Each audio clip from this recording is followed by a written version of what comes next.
السلام علیکم دوستوں، ہم پڑھ رہے ہیں سمیرہ حمید کا ناول یارم۔ آج اس کی ایپیسوڈ نمبر 6 سٹارٹ کرنے سے پہلے آپ سے ایک ہی بات کہوں گی، میری آڈیو کو لائک کریں، شیئر کریں، چینل کو سبسکرائب کریں اور بیل آئیکن کا پریس کرنا ہرگز نہ بھولیں۔ چلیے سٹارٹ کرتے ہیں۔ اگلے دن 6-7 اسٹوڈنٹس کا گروپ گھر آیا پھول لے کر۔ رات اس نے ان کا سوری قبول نہیں کیا تھا۔ سب سے بڑا گلدستہ ڈیرک کی طرف سے تھا۔ یہ وہی تھا جس نے امرہ کا انتخاب کیا تھا اس ڈرامے کے لیے۔ پھر اسے ایک لمبا چارٹ ملا جس پر ان سب کے دستخط تھے اور چارٹ پر ایک روتا ہوا موٹے موٹے آنسو والا سوری لکھا تھا۔ چارٹ کے ساتھ ہی وہ ویڈیو بھیجی گئی تھی جو کل رات بنائی گئی تھی۔ اس نے وہ ویڈیو دیکھی اور اپنی ہنسی کو قابو کرنے کی ناکام کوشش کرتی رہی۔ ویڈیو صرف ابتدائی منظر کی تھی، اس کے رونے کی نہیں۔ واقعی وہ ایک مکمل عملی مذاق ہی تھا۔ ان سب کے تاثرات کمال کے تھے۔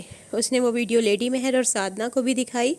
انہوں نے کتنی ہی بار وہ ویڈیو دیکھی اور ہر بار وہ ایسے ہنسی جیسے پہلی بار دیکھنے پر ہنسی تھی۔ تمہاری پرفارمنس لاجواب رہی امرہ، سادنا نے کہا۔ تم تو پورے مانچسٹر کی رونق بن جاؤ گی، لیڈی مہر نے سادنا کی طرف آنکھ مار کر کہا۔ بعد میں اسے معلوم ہوا کہ کام کرنے کے لیے جتنے بھی لوگوں کا گروپ وہاں موجود تھا، ان سب کے ساتھ کچھ نہ کچھ کیا جانا تھا۔ وہاں موجود سبھی اسٹوڈنٹس مانچسٹر یونیورسٹی میں پچھلے 4 سال سے پڑھ رہے تھے اور یہ ایک روایت ہی تھی کہ ہر سال فریشرز کے ساتھ کچھ نہ کچھ کرتے تھے۔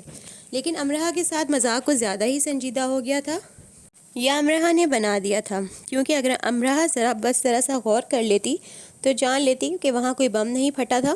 شاید اس لیے اس کا انتخاب کیا گیا تھا کہ کوئی اور ہوتا تو ایسے پاگل نہ بنتا۔ اس واقعے سے اتنا ہوا کہ وہ یونیورسٹی میں کافی مقبول ہو گئی۔ اس کے کافی سے زیادہ دوست بن گئے جو اسے دیکھ لیتا رک کر اس کا حال احوال ضرور پوچھتا، اسے کافی لنچ کے لیے بلاتے، کوئی نہ کوئی اس کی مدد کے لیے تیار رہتا۔ جو اسٹوڈنٹ مانچسٹر کے ہی رہنے والے تھے وہ اسے اپنے گھر شام کی چائے یا ویکینڈ پر ڈنر پر مدعو کرتے۔ اس کے رونے دھونے کا ان سب فنکاروں پر ایسا اثر ہوا کہ اسے ننھی منی سی بچی کی طرح ٹریٹ کرتے کہ بیبی چاکلیٹ کھا لو، آئس کریم کھا لو، اچھا یہ لو باربی، چلو 2 لے لو، بس رونا نہیں۔ ایک وسیع حلقہ اسے جاننے لگا۔ اسی دوران شٹل کاک میں ایک روسی ویرا اور یہ ایک جاپانی اینون آ گئی۔ جاپانی تو بہت خاموش طبع تھی، سال میں ایک بار بولنے والوں جیسی تھی۔ اس نے لیڈی مہر کو کہانی سنانی چاہی، پر لیڈی مہر نے اسے خود ہی روک دیا کہ وہ بس چپ چاپ گھر میں رہتی رہے، کیونکہ اس کی کہانیوں کے ہر جملے کو سمجھنے کے لیے 1.5-2 کلو فوری عقل کی ضرورت درپیش ہوتی تھی، جو ظاہر ہے ہمہ وقت دستیاب نہیں ہو سکتی تھی۔ البتہ ویرا نے اپنے شہر سوچی میں ہونے والی 22ویں سرمائی اولمپکس کی اور برفانی طوفانوں کی ایسی ایسی کہانیاں سنائی کہ ایک طرف تو امرہ نے خود سے عہد کیا کہ زندگی میں ایک بار اولمپکس کھیل ضرور دیکھے گی، اور دوسرا عہد یہ کیا کہ کبھی روس نہیں جائے گی برفانی طوفان سے مرنے۔ ویرا جس کا قد 6 فٹ کے قریب تھا، وہ روس کی ساری خوبصورتی کو اپنی ذات میں سموئے اپنے لمبے بالوں کو سر پر ٹیل صورت اٹھائے مانچسٹر کی سڑکوں پر سائیکلنگ کرتی یا اسکیٹنگ کرتی دکھائی دیتی تو اس پر غیر انسانی ہونے کا گمان ہوتا تھا، کیونکہ جب وہ دونوں کام کرتی تو لگتا کہ کوئی پری بنا پروں کے سڑکوں پر نیچی پرواز پر اڑ رہی ہے۔ جب وہ شٹل کاک میں آئی تھی اور اپنا وزنی سامان اٹھا کر اندر لا رہی تھی تو ایسے لگتا تھا جیسے کسی غباروں سے کھیل رہی ہو، وزنی سامان نہ اٹھا رہی ہو۔ امرہ نے اس کی مدد کرنی چاہی، لیکن اس کا وزنی سامان جیسے اپنے بیگ میں وہ روس کی برف، وڈکا اور چند روسی بھی رکھ لائی ہو۔ اٹھاتے وہ چند قدم چلنے کے بعد ایسے گر گئی کہ ویرا کو اس کی مدد کے لیے لپکنا پڑا، اور پھر وہ سیڑھیوں سے لڑکتی ہوئی لڑکی امرہ کے سر پر کھڑی ہو کر ایسے دیکھنے لگی جیسے روسی برف میں کوئی میدانی چوہا نکل آیا ہو۔ تم سے اتنا سا وزن نہیں اٹھایا گیا، اتنا سا؟ مجھے تو پورا یقین ہے اس میں کم سے کم 2 روسی پیک ہیں۔ امرہ نے اتنی بے ساختگی سے کہا کہ ویرا ہنسنے لگی۔ نہیں، اس میں تو صرف چند ریچھ پیک ہیں، ویرا نے شرارت سے کہا۔ ایک بار ویرا نے اسے اسکیٹنگ شوز پہنا دیے اور امرہ منہ کے بل سڑک پر گری۔ ناک کی ہڈی اتنی بچ گئی کہ بس سرجری کی ضرورت نہ رہی، باقی ساری کسر پوری ہو گئی۔ امرہ ویرا کے ساتھ ہی اس کی سائیکل پر بیٹھ کر یونیورسٹی جاتی، لیکن ویرا کے ساتھ سائیکل پر بیٹھنا اتنا ہی مشکل کام تھا جتنا رولر کوسٹر پر بیٹھنا دل گردے کا کام تھا۔ بس کا کرایہ بچانے کے لیے وہ اپنے دل گردے روز مضبوط کرتی، وہ سائیکل پر ہزار کرتب دکھاتی ہوئی جاتی۔ ویرا کچھ اخبارات کے لیے کالم لکھتی تھی، اس لیے اسے نوکری کی ضرورت نہیں تھی۔ اس نے شٹل کاک ہاؤس میں چھوٹے موٹے مرمت کے کام آسانی سے کر دیے تھے، جس کی اسے لیڈی مہر نے اجرت بھی دی۔ اس کا سر نہ میں ہلاتے امرہ نے کم ہی دیکھا تھا، اسے جیسے سبھی کام کرنے آتے تھے۔ ڈیرک کی مدد سے امرہ کو جوتوں کے ایک سٹور میں کام مل گیا۔ اس کا کام بل بنانا تھا، بس کافی آرام دہ کام تھا اور اس کی ہفتہ وار تنخواہ بھی اچھی تھی۔ ہفتے میں ایک بار وہ کیفے چلی جاتی اور اپنے سابقہ باس سے کافی کے ساتھ ساتھ ہلکی پھلکی بات چیت کر کے آتی۔ اب تو دادی اور اماں بھی اس سے بات کرتے آپ دیدہ ہو جاتی تھیں۔ اسے حیرت ہوئی، اس نے پہلی بار دادی کو اپنے لیے آنسو صاف کرتے دیکھا۔ حماد اور علی اسے کافی تمیز سے مخاطب کرتے۔ وانیہ نے خاندان میں ہونے والی تقریبات کی ویڈیوز بھیجی، جس میں سے تو دلچسپی نہیں تھی، البتہ سادنا، لیڈی مہر اور ویرا کافی شوق سے ان ویڈیوز کو دیکھتیں۔ موسم ویسے تو ابرآلود ہی رہتا تھا اور ہلکی پھلکی بارش بھی ہوتی رہتی تھی، لیکن اس دن ہلکی لیکن مسلسل بارش برس رہی تھی۔ ٹھنڈی ہوا چل رہی تھی۔ ویرا کو کسی اخبار کے دفتر جانا تھا، اس لیے وہ اکیلی ہی آکسفورڈ روڈ پر واک کرتی سست روی سے چلتی رہی۔ اسے قطعاً جانے کی جلدی نہیں تھی، وہ موسم سے لطف اندوز ہو رہی تھی۔ گیلی عمارتیں، نم منظر اسے اچھا لگ رہا تھا، اور بھلے سے وہاں کے مقامی اس موسم سے عاجز آ چکے ہوں، پر غیر ملکی خاص کر گرم ملکوں کے باشندوں کی جان تھی اس موسم میں۔ اس نے گہرے گلابی رنگ کے ویرا کے سٹالر کو گردن میں 2 بل دے رکھے تھے، انہیں کھول کر اس نے ایک سر پر اوڑھ لیا، پھر اس نے واپس گردن میں بل ہی دے دیے۔ بارش کی ہلکی فوار سر پہ پڑتی اچھی لگ رہی تھی۔ ایک دم سے پیچھے سے ایک نیلی چھتری جس پر گل لالہ کے پھول بکھرے تھے اس کے سر کے اوپر تن گئی۔ اس نے سر اٹھا کر دیکھا، پھر چھتری پکڑنے والے ہاتھ کو۔ وہاں آلیان کھڑا تھا۔ تمہیں اپنی ٹویٹ واپس نہیں چاہیے؟ آج میں تمہیں برگر بھی کھلا سکتا ہوں اور کافی بھی پلا سکتا ہوں، اس نے مسکرا کر کہا، جبکہ مسکرانے کی ایسی کوئی ضرورت تو نہیں تھی۔ اتنی پرانی بات نہیں، اب نہیں چاہیے۔ امرہ نے منہ بنا لیا۔ کیوں؟ اب کیوں نہیں چاہیے؟ چھتری بددستور وہ اس کے اوپر رکھے ہوئے تھا، خود وہ بھیگ رہا تھا۔ تم سے نہیں چاہیے، تم بہت بدتمیز ہو۔ میں نے تم سے کب بدتمیزی کی؟ کب نہیں کی؟ ویسے تم مجھ سے آج اتنی نرمی سے بات کیوں کر رہے ہو؟ مجھے خود نہیں معلوم، شاید میرا دماغ کھسکتا جا رہا ہے۔ کیوں؟ علاج کے لیے بھی پیسے نہیں ہیں تمہارے پاس؟ ایسا کرو، علاج کی بھی ٹویٹ لے لو۔ علاج تو میں کروا لوں، لیکن اس بیماری کا کوئی ڈاکٹر نہیں ہے نا۔ ایک یونیورسٹی اسٹوڈنٹ کے ساتھ تم ایسی اونگی بونگی باتیں کیسے کر سکتے ہو؟ اور یہ یونیورسٹی اسٹوڈنٹ بھی تو سب اونگا بونگا کرتی ہے۔ سب کیا؟ سب مطلب سب۔ وہ ہلکے سے مسکرایا، اور یہ کرتے ہوئے ایسا لگا کہ امرہ نے سوچا، یہ اکیلا اتنا خوبصورت ہونے کا حق کیسے رکھ سکتا ہے آخر؟ امرہ نے ایک چاکلیٹ نکال کر اسے دی۔ یہ کھاؤ، تمہاری کیلوریز تیزی سے کم ہو رہی ہیں۔ تمہیں ڈراپ کر دوں؟ وہ چاکلیٹ لے کر کھانے لگا۔ تمہارے پاس گاڑی ہے نا؟ سائیکل؟ میں ویرا کے علاوہ کسی کے ساتھ سائیکل پر نہیں بیٹھتی۔ میں گراؤں گا نہیں، پر میں تمہیں ضرور گرا دوں گی۔ بھاگ جاؤ، میرا سر نہ کھاؤ۔ یہ کیا طریقہ ہے بات کرنے کا؟ خاص تمہارے لیے۔ میرے لیے کچھ خاص؟ واؤ، ٹھیک ہے۔ تم نے سینما دیکھے ہیں یہاں کے؟ اس کے بھورے سر پر بارش کے قطرے لکن مٹی کھیل رہے تھے۔ ہاں، ویرا کے ساتھ گئی تھی۔ اس نے یقیناً تمہیں ہنگر گیمز دکھائی ہوں گی۔ اس کا کہنا ہے کہ وہ جینیفر سے مشابہ ہے، لیکن وہ جینیفر سے زیادہ خوبصورت ہے۔ میں تمہاری کلاس فیلو جینیفر کی بات نہیں کر رہا، ویسے میں تمہیں ایک اچھی انڈین مووی دکھا سکتا ہوں۔ میں انڈین موویز نہیں دیکھتی۔ پاکستانی؟ وہ 3-4 ہی ہیں، میں پاکستان سے دیکھ کر آئی ہوں۔ بنگالی؟ مجھے بنگالی نہیں آتی۔ ایرانی، افغانی، تاجکستانی، ترکمانی، عراقی، مصری، اور ہاں، اینیمیٹڈ بھی۔ کیا تم نے کبھی سینما میں اینیمیٹڈ فلم دیکھی ہے؟ نہیں۔ کیا تم نے ریٹوٹائل دیکھی ہے؟ دیکھو، اگر تم نے اتنی عظیم فلم نہیں دیکھی تو میں تمہیں پہلے اس کی کہانی سنا سکتا ہوں کہ تمہارا دل اسے دیکھنے پر مائل ہو جائے۔ کوئی ضرورت نہیں ہے اس کی۔ ضرورت ہے، اور ویسے بھی میں عظیم فلم کی خدمت کرنا چاہتا ہوں۔ خدمت؟ ہاں، تمہیں کہانی سنا کر اور فلم دکھا کر۔ سنو، یہ ایک قابل ذکر چوہے اور اس کے محسن کی کہانی ہے۔ چوہا جس کے ہاتھ میں کمال کا ذائقہ ہوتا ہے، اور وہ دنیا کے کسی بھی بڑے اور ماہر شیف سے زیادہ اچھا اور لذیذ کھانا بنا سکتا ہے۔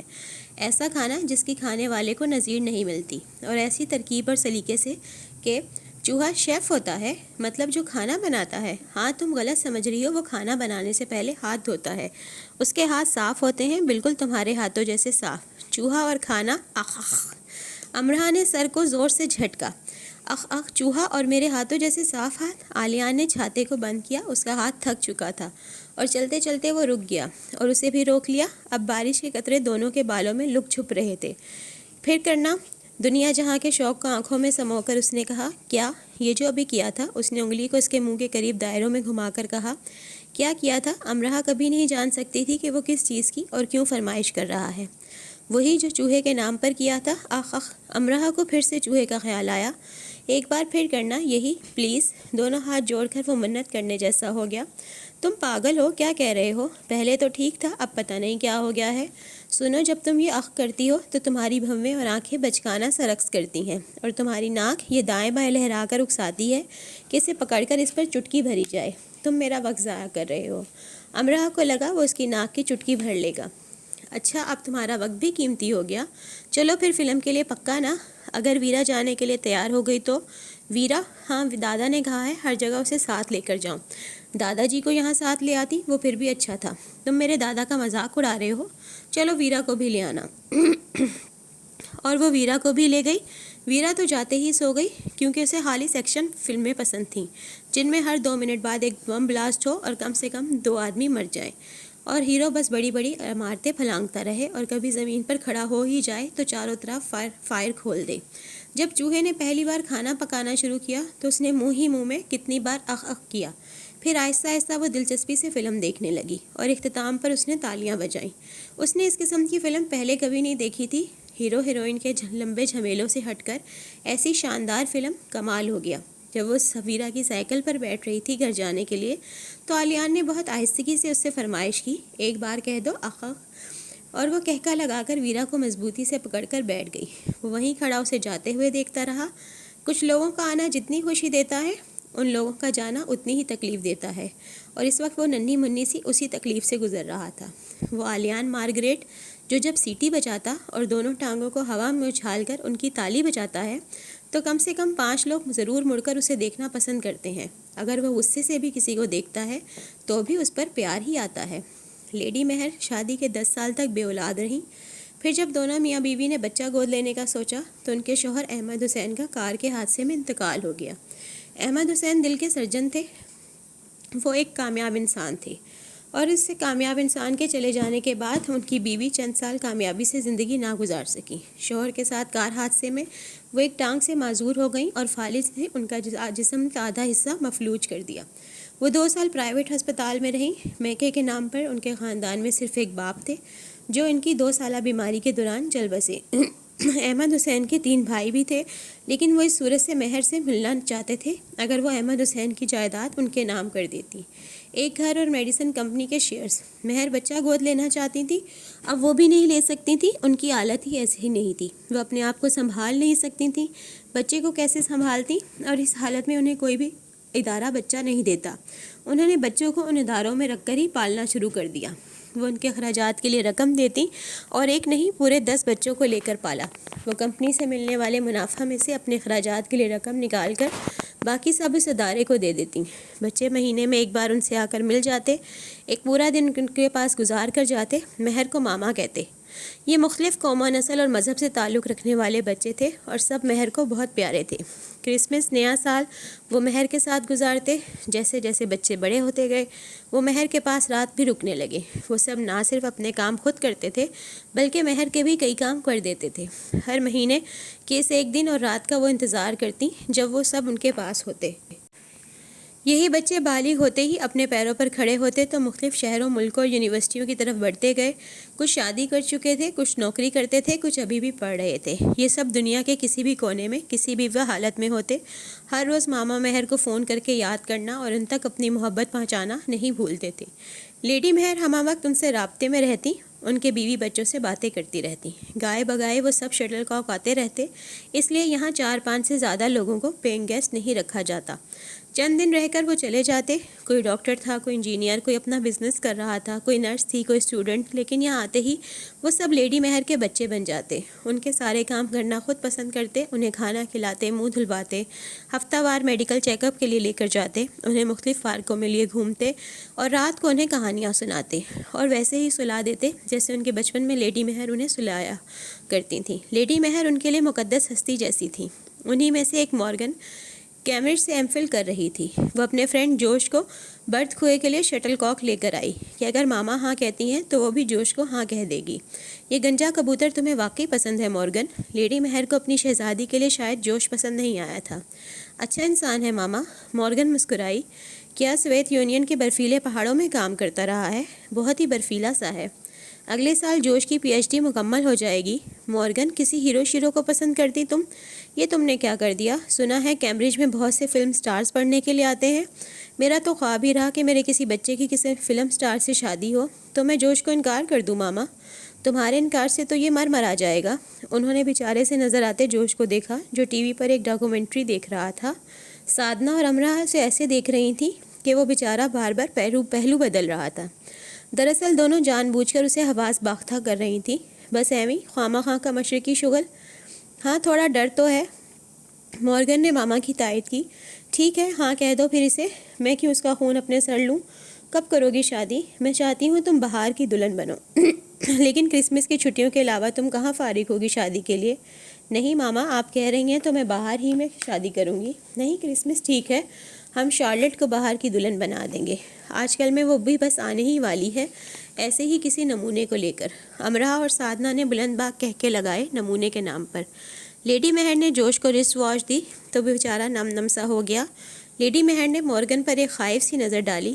پھر سوچ لو مورگن، مجھے تو لگتا ہے 1-2 بار رونے سے ہی یہ پگھل کر ختم ہو جائے گا۔ اس بار دونوں اتنا ہنسی کہ انہیں نشست گاہ سے باہر جانا پڑا۔ جس دن سادنا کو معلوم ہوا کہ اس کے کھلوتے بیٹے کو ایسی خطرناک بیماری ہو گئی ہے تو دونوں میاں بیوی کئی دن اور راتوں تک روتے رہے۔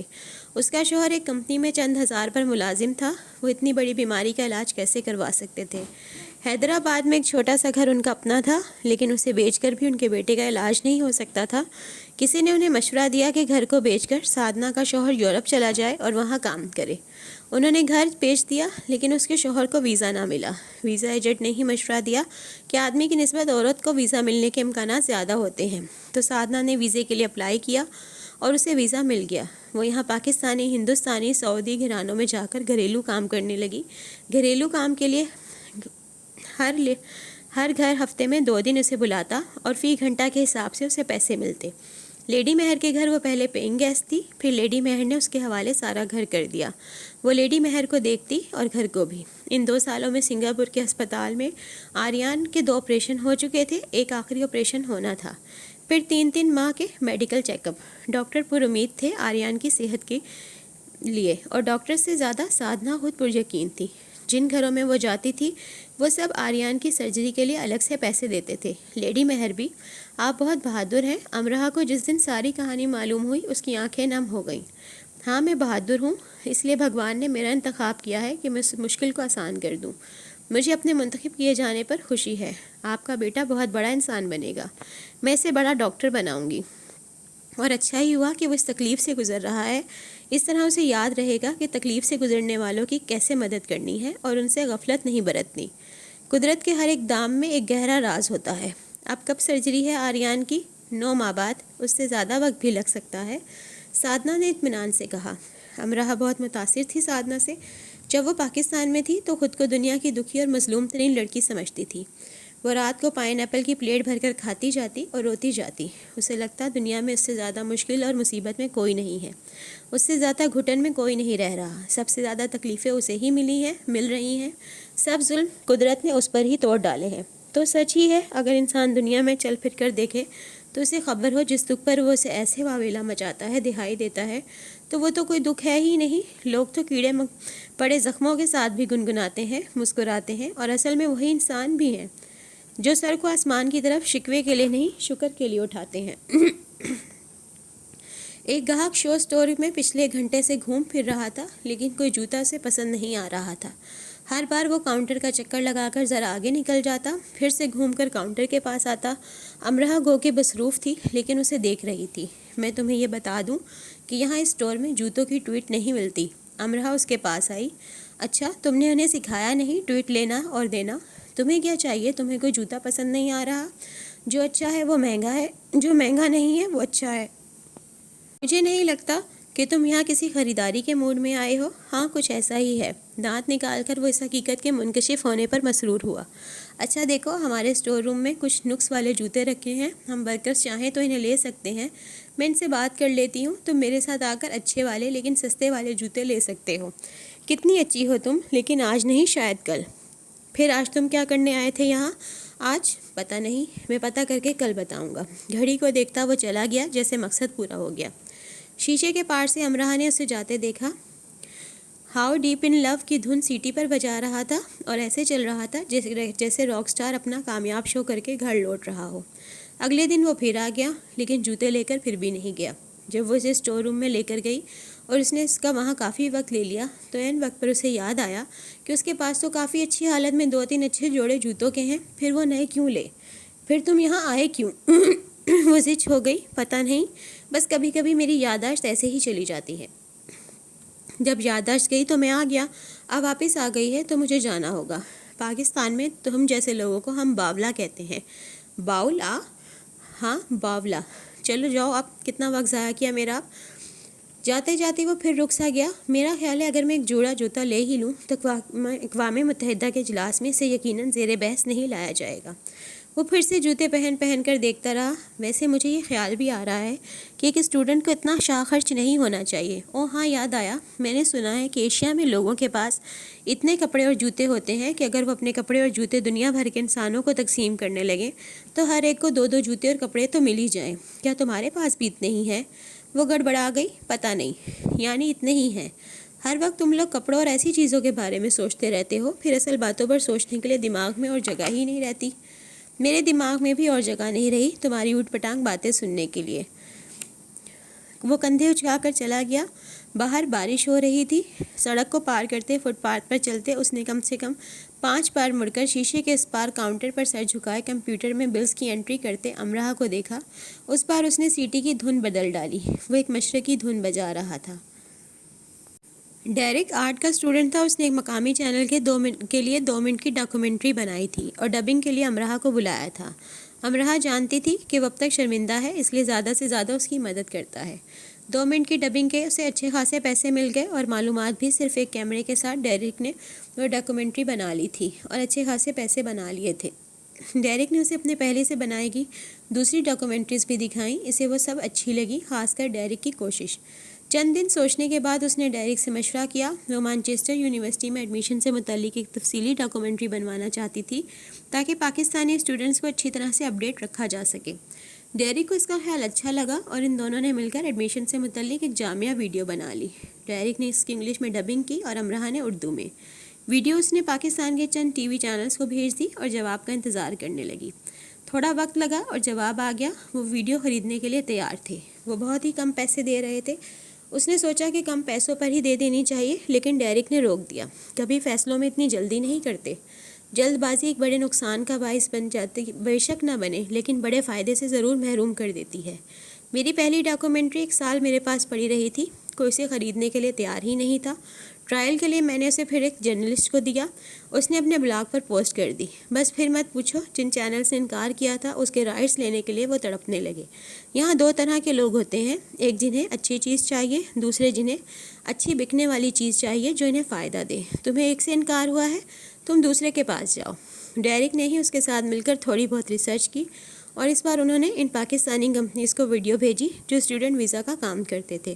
انہیں ایک دوسرے درجے کی ویزا کمپنی نے ہاں کہہ دی اور نسبتاً اچھی رقم آفر کی۔ امراہ نے ہاں کہہ دی۔ یہ ہاں اچھی رہی کیونکہ اسی کمپنی نے چند اور ایک ویڈیو 1-2 منٹ کے ویڈیوز کے لیے امراہ سے بات کی۔ انہیں مانچسٹر یونیورسٹی کے چند دوسرے ڈپارٹمنٹس کی تفصیلات چاہیے تھیں جو وہ اپنے اسٹوڈنٹس کو دکھا سکتے۔ امراہ اور ڈیرک نے وہ بھی بنا کر بھیج دی۔ امراہ کو اچھا خاصا فائدہ ہوا۔ امراہ خوش تھی کہ اس نے ایک نیا کام سیکھ لیا ہے جو اسے فائدہ دے رہا ہے۔ تو دوستو یہ تھی آج کی ایپیسوڈ۔ امید کرتی ہوں آپ کو پسند آئی ہوگی۔ اگر آپ کو میری آڈیو اچھی لگی ہے تو اسے لائک کریں، شیئر کریں اور میرے چینل کو سبسکرائب کریں۔ پلیز سبسکرائب کرنا مت بھولیے گا۔ سبسکرائب ضرور کیا کریں، آپ کا ایک سبسکرائب کسی کی زندگی بدل سکتا ہے۔ اللہ حافظ، کل پھر ملیں گے۔